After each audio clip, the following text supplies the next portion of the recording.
तो without wasting time आज का वीडियो शुरू करते हैं। तो आज हम एक ऐसी कंपनी के बारे में बात करने वाले हैं जिसके स्टॉक में अपने टॉप से ऑलमोस्ट 30% का डिस्काउंट है। लेकिन आप क्या देखेंगे कि इतने डिस्काउंट के बावजूद भी ये कंपनी पिछले 5 सालों में आप देखिए तो 296% के रिटर्न दे रही है। यानी कि इस कंपनी ने आपके 1 लाख को 4 लाख बना के दे दिया है इतने करेक्शन के बावजूद भी। तो चलिए ज़्यादा सस्पेंस ना बढ़ाते हुए कंपनी का नाम देख लेते हैं। तो कंपनी का नाम है basically Prince pipes and fittings. हम करेंगे इस स्टॉक का पूरा फंडामेंटल एंड टेक्निकल एनालिसिस। तो चलिए पहले फंडामेंटल पार्ट से शुरू करते हैं। तो ये company basically different types of pipes की मैन्युफैक्चरिंग करती है जिसमें मेनली पीवीसी पाइप्स हैं। अब आपको क्यों पाइपिंग इंडस्ट्री में इन्वेस्ट करना चाहिए उसका भी कारण देखिए, क्योंकि पाइपिंग इंडस्ट्री में पहले केवल मेटल पाइप्स यूज़ किए जाते थे, लेकिन अब क्योंकि मेटल पाइप्स रस्ट हो जाते हैं इसीलिए आजकल पीवीसी पाइप्स भी यूज़ किए जा रहे हैं। तो इससे इस कंपनी को खूब बेनिफिट मिलने वाला है। तो चलिए इस कंपनी के कुछ की पॉइंट्स देखते हैं। अगर हम कंपनी का मार्केट पोजीशन देखें तो आप क्या देखेंगे कि कंपनी के पास 5% मार्केट शेयर है पीवीसी पाइप्स का। एंड ये company basically pipes and fittings industry की टॉप 6 कंपनी से एक है, जो काफ़ी पॉजिटिव साइन है। तो इस कंपनी का मार्केट कैप बेसिकली 6600 करोड़ का है, यानी कि ये एक स्मॉल कैप कंपनी है। यानी कि यहाँ से रिस्क काफ़ी बढ़ जाता है, लेकिन अगर आप ऐसा रिस्क लेने को तैयार हैं तो यहाँ से रिटर्न भी काफ़ी ज़्यादा है। अगर हम सिंपल भाषा में बताएं तो अगर आपकी एज ज़्यादा है या आप कम रिस्क लेना चाहते हैं तो आपको मार्केट लीडर जो कि एस्टेल है उसके यहाँ जाना चाहिए। लेकिन अगर आप ज़्यादा रिस्क लेना चाहते हैं एंड आपको ज़्यादा ग्रोथ चाहिए तो आप प्रिंस पाइप्स के साथ भी जा सकते हैं। अगर हम इस स्टॉक का पी देखें तो 26 का है, अगर हम इस इंडस्ट्री का पी देखें तो 30 का है एंड इनका पीजी रेशियो भी 0.98 का है। यानी कि इस समय ये एक अंडर वैल्यूड स्टॉक दिख रहा है। जी हाँ, इस समय यह एक अंडर वैल्यूड स्टॉक दिख रहा है। अगर हम इनका आरओसी एंड आरओई देखें तो 27 एंड 21%, जो काफ़ी शानदार नंबर होते हैं किसी भी कंपनी के लिए। वहीं इनका डेप्ट टू इक्विटी रेशियो देखें तो वो 0.12 का है, यानी कि कंपनी के ऊपर एकदम ना के बराबर डेप्ट है। एंड कैश देखें तो कंपनी के पास 58 करोड़ का कैश भी मौजूद है, जो अगेन पॉजिटिव साइन है। वहीं इस स्टॉक का 5 साल का मीडियन पी 27.7 के आसपास है एंड करंट पी 27 के आसपास है। यानी कि ये स्टॉक इस समय हमें अपने मीडियन पी से भी नीचे मिल रहा है, जो काफ़ी पॉजिटिव साइन हो जाएगा। वहीं अगर हम प्रिंस पाइप्स का कंपैरिजन एस्टेल से करें जो कि इस इंडस्ट्री की मार्केट लीडर है, तो आप क्या देखेंगे कि एस्टेल को 104 का पी मिल रखा है एंड प्रिंस पाइप्स को 26 का पी मिल रखा है, जिसके हिसाब से प्रिंस पाइप्स काफ़ी अंडर वैल्यू स्टॉक दिखता है। और ऐसा भी नहीं कि कंपनी का आरओसी कम है। आप देखिए एस्टेल का 29 के आसपास है एंड प्रिंस पाइप का भी 27 के आसपास है। यानी कि ये कंपनी आरओसी के मुकाबले में भी एस्टेल को काफ़ी अच्छी टक्कर दे रही है। And year on year basis पे सेल्स ग्रोथ देखें तो आप क्या देखेंगे कि एस्टेल की 73% ग्रोथ है, वहीं प्रिंस पाइप्स की 82% ग्रोथ है।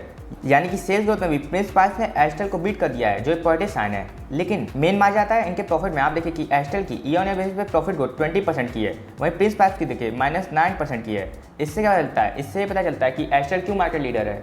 तो एस्टेल इसीलिए मार्केट लीडर है क्योंकि जब रॉ मटेरियल्स की कॉस्ट बढ़ जाती है तो एस्टेल, क्योंकि इसका इतना बड़ा ब्रांड है, ये वो रॉ मटेरियल्स की कॉस्ट अपने कस्टमर्स को पास कर देती है। लेकिन प्रिंस पाइप्स जो कि इस समय अपना ब्रांड बना रही है वो ऐसा नहीं कर पाती है, जिसके चलते इनके मार्जिन में प्रेशर देखने को मिलता है, जिसके चलते इनकी प्रॉफिटेबिलिटी भी डाउन होती है। इसीलिए आपको कहा जाता है कि हमेशा मार्केट लीडर में पहले प्रेफरेंस देनी चाहिए, बाद में एक छोटी कंपनी में प्रेफरेंस देनी चाहिए।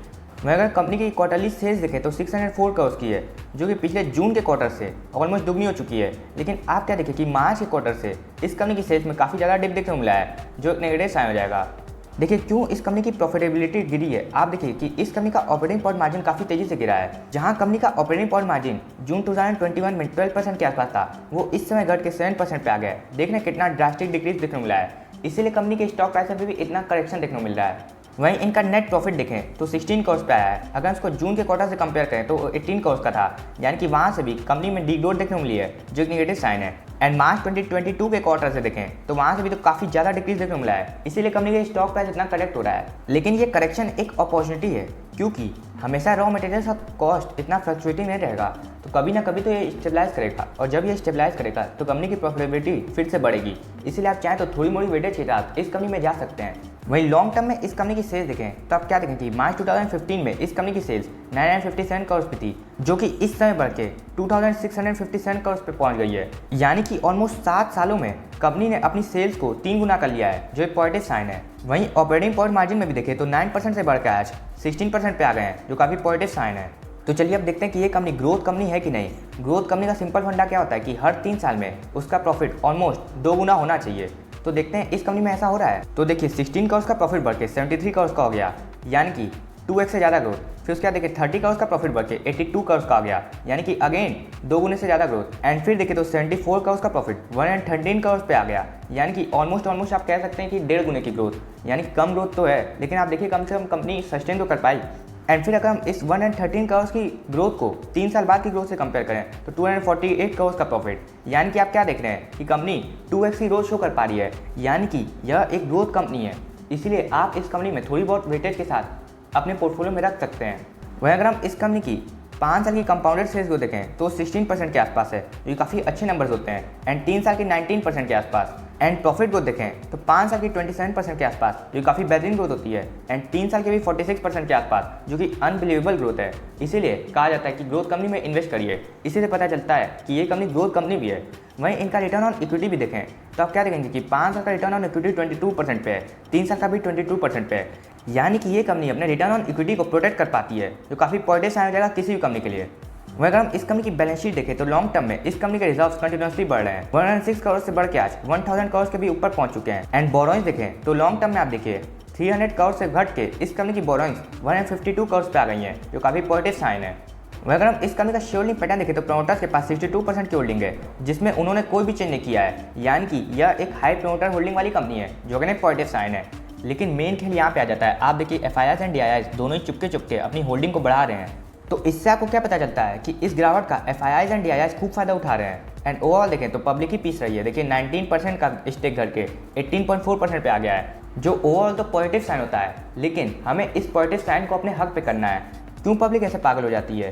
तो पब्लिक का स्टेक हमेशा ही क्यों कम होता है आप बताइए? क्योंकि पब्लिक को कंपनी के बारे में कुछ नहीं पता होता है, वो बस किसी के टिप्स पे कंपनी में इन्वेस्ट कर देती है। तो इसीलिए आप इस पब्लिक में मत आइए, आप एक स्मार्ट पब्लिक में आइए कि आपको कंपनी के बारे में पता रहे जिस कंपनी में आप इन्वेस्ट कर रहे हैं। एंड गिरावट में आप उस कंपनी से भागने की जगह आप उस कंपनी में और एडिंग कर पाएँ।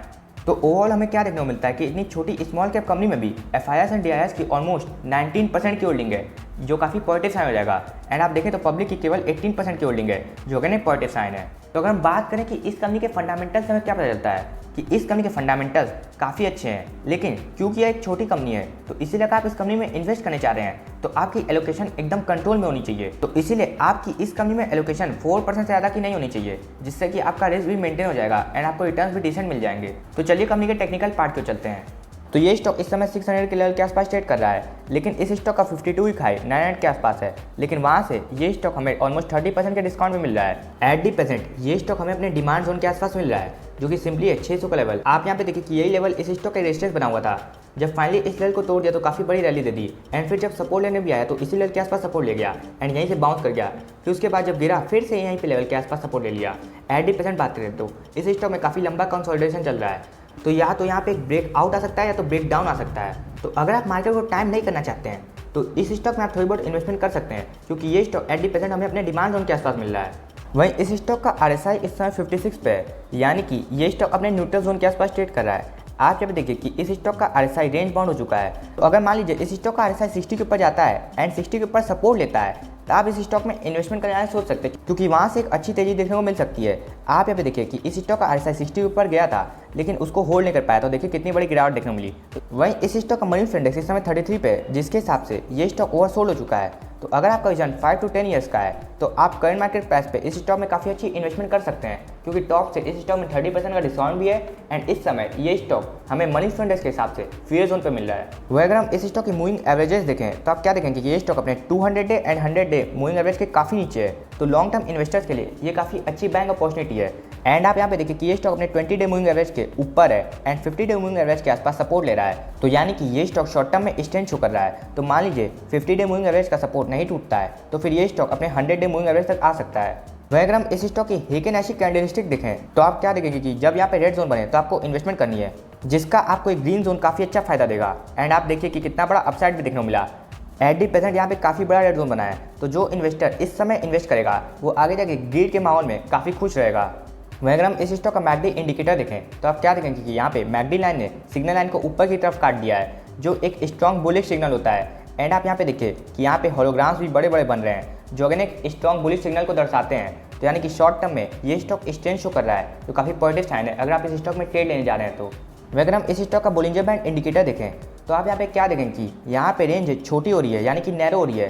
इसीलिए यहाँ से काफ़ी बड़े अपसाइड या डाउनसाइड की पॉसिबिलिटी बढ़ जाती है। तो वो पॉसिबिलिटी किस बात पर डिपेंड करती है? वो पॉसिबिलिटी इस कंपनी के अगले क्वार्टरली रिजल्ट्स में डिपेंड करती है। अगर ये कंपनी काफ़ी बेहतरीन रिजल्ट पोस्ट कर देती है तो यहाँ से काफ़ी बड़ा अपसाइड देखने को मिल सकता है। एट दी प्रेजेंट बात करें तो क्योंकि ये स्टॉक अपने मिडिल रेंज के ऊपर है, यानी कि ये अभी भी एक स्ट्रॉन्ग स्टॉक बना हुआ है, तो इसीलिए आप 600 के करंट मार्केट प्राइस पे भी इस स्टॉक में थोड़ी बहुत इन्वेस्टमेंट करने वाले सोच सकते हैं। एट लास्ट हम यहाँ पे देखें तो आप यहाँ पे क्या देखेंगे कि 5 डे मूविंग एवरेज ने 13 day and 26 day moving average को ऊपर की तरफ काट दिया है, जो काफ़ी स्ट्रॉन्ग बुलिश सिग्नल को दर्शाता है। तो इसीलिए आप इस स्टॉक में थोड़ी बहुत इन्वेस्टमेंट करने वाले जरूर सोच सकते हैं। जी हाँ, क्योंकि ये स्टॉक शॉर्ट टर्म में काफ़ी अच्छी स्ट्रेंथ शो कर रहा है। तो ये था इस स्टॉक का पूरा फंडामेंटल एंड टेक्निकल एनालिसिस। अगर आप भी अपना portfolio free of cost review करना चाहते हैं तो आप डिस्क्रिप्शन एंड कमेंट में दी गई जीमेल आईडी पे हमें अपना पोर्टफोलियो भेज सकते हैं। हम आपका पोर्टफोलियो फ्री ऑफ कॉस्ट इसी चैनल पर रिव्यू कर देंगे एंड हम आपकी सिक्योरिटी का भी पूरा ध्यान रखेंगे। एंड अगर आपको ये वीडियो अच्छा लगा तो हमारे चैनल को सब्सक्राइब करना ना भूलें।